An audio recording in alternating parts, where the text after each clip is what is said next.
Hai semuanya, dalam video kali ini kami akan membahas tentang strategi pengembangan wisata minat khusus Keraton Kasunan Surakarta.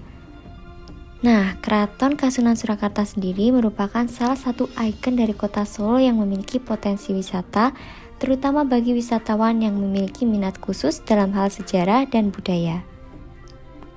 Keraton Kasunan yang terletak di Kelurahan Baluwarti, Kecamatan Pasar Kliwon, Kota Surakarta, banyak dijadikan sebagai destinasi bagi wisatawan dari lokal, luar daerah, bahkan mancanegara.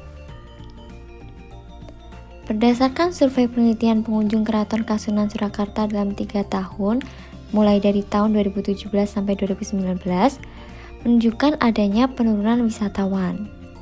Nah, dengan adanya penurunan wisatawan Keraton Kasunan ini, maka diperlukan suatu strategi pengembangan terhadap wisata minat khusus tersebut untuk memajukan, memperbaiki, dan meningkatkan kondisi kepariwisataan serta daya tarik wisata.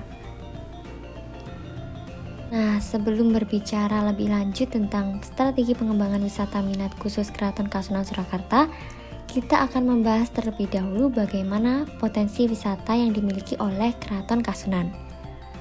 Potensi wisata akan dibagi menjadi 3 aspek. Yang pertama, aspek daya tarik, yang kedua, aspek lokasi, dan yang ketiga adalah aspek promosi.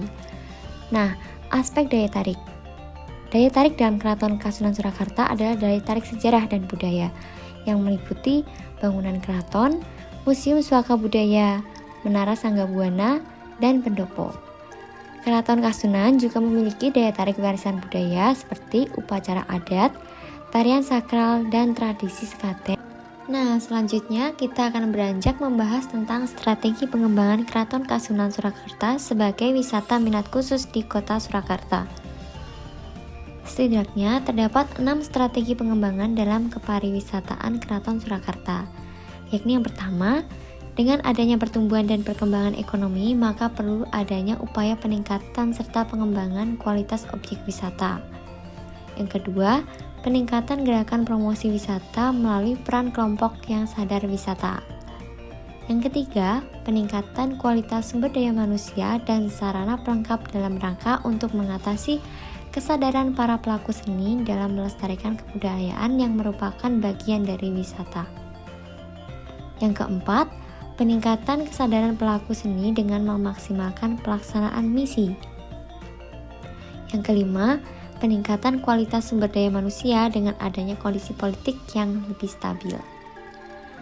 Dan yang terakhir, peningkatan pelibatan masyarakat dalam pengembangan kepariwisataan guna mengatasi kurangnya sarana pelengkap. Adapun dalam meningkatkan jumlah kunjungan wisatawan, pengelola pariwisata Keraton Kasunan telah mengupayakan beberapa kegiatan promosi. Yang pertama adalah pihak Keraton Kasunan bekerja sama dengan pengusaha batik. Sebagai contoh, dengan mengadakan pentas seni dan workshop tentang batik di mana pelaksanaan kegiatan dilakukan di wilayah keraton. Hal ini nantinya dapat menarik minat pengunjung. Yang kedua, pihak Keraton Kasunan mengadakan kerjasama dengan Dinas Pariwisata. Kemudian yang ketiga, pihak keraton juga mengadakan kerjasama dengan Biro Travel, yaitu dengan memasukkan Keraton Kasunan Surakarta menjadi salah satu tujuan wisata di Biro Travel tersebut. Dan yang terakhir, yaitu yang keempat, melalui media cetak maupun elektronik. Nah, media cetak seperti koran, majalah, dan pamflet bisa diisi dengan tulisan-tulisan yang dapat mengundang rasa ingin tahu pengunjung untuk mengunjungi keraton. Sedangkan media elektronik seperti TV dan video yang menyuguhkan keraton dalam bentuk visual audio dengan memperlihatkan keindahan dan keanggunan dari keraton. Nah, itu tadi adalah beberapa penjelasan mengenai potensi wisata Keraton Kasunan Surakarta dan bagaimana strategi pengembangan dari wisata. Terima kasih sudah menonton video ini. Semoga informasi yang disampaikan dapat menambah wawasan dan bermanfaat bagi para penonton. Sampai jumpa di lain waktu.